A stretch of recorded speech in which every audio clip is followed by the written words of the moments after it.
Hi, my friend. This is Tim Shurr, president of Shurr Success Seminars. Hey, have you ever felt like you were sometimes some invisible force was holding you back or blocking you or keeping you from getting the results that you desire? Like you know you really want to lose weight, or you really want to improve your marriage, or you really want to grow your business.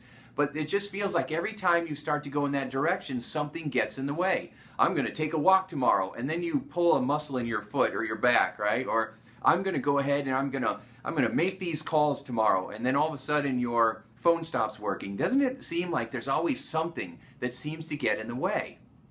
I've had people that will say, you know what, Tim, I really love your messages and I'm working through your programs or I'm reading your books or whatever it might be, but it feels like there's something that keeps me stuck, something that takes a hold of me, and I know I shouldn't be procrastinating, and then I find myself doing that. I know I shouldn't be reaching for that cigarette, but that's what I find myself doing. I tell myself I'm not going to bark back at my spouse if they push my buttons, and then of course that's exactly what happens. And then I'm sitting there afterwards going, what happened? You know, I had the best intentions and then they seem to go right out the window. Well, after working with people for a long time on this, I've realized that there are a set of beliefs that we have driving our behaviors and a set of psychological needs. Needs are kind of like feelings that we need to have satisfied to know that we're okay. So we're driven by these beliefs and these needs. So let's break it down real quick.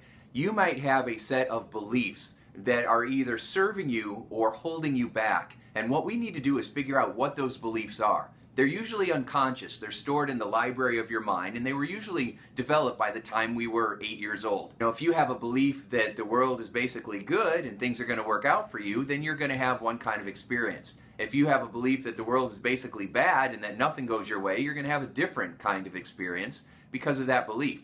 If you have a belief that you can't trust anybody, then you'll act in a mistrusting way, and you're going to notice other people being mistrusting because that's what you're zoomed in on, and then it's going to reinforce that belief you have. So I've had clients that realized that they were afraid of getting thinner because they were afraid of the changes that that might cause in the relationships that they have.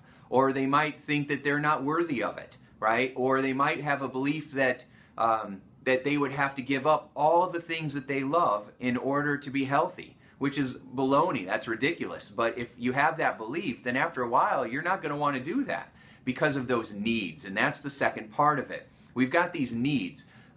So these needs are like emotions that we need satisfied.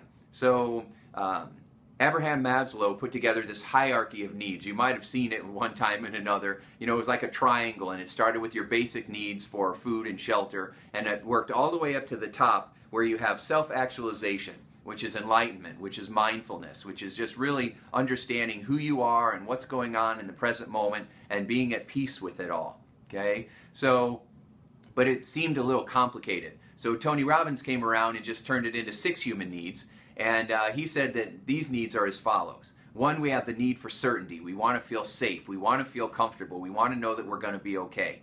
2, we have a need for variety. If you don't have any kind of variety in your life, you get bored, and that can turn into anger, right? And so a lot of times we need variety. It's the spice of life. The third thing is love and connection. We want to make sure that we are feeling connected with those around us. We want to feel appreciated and needed. The fourth one is significance. We want to feel powerful. We want to feel like we matter. We want to feel like we're important.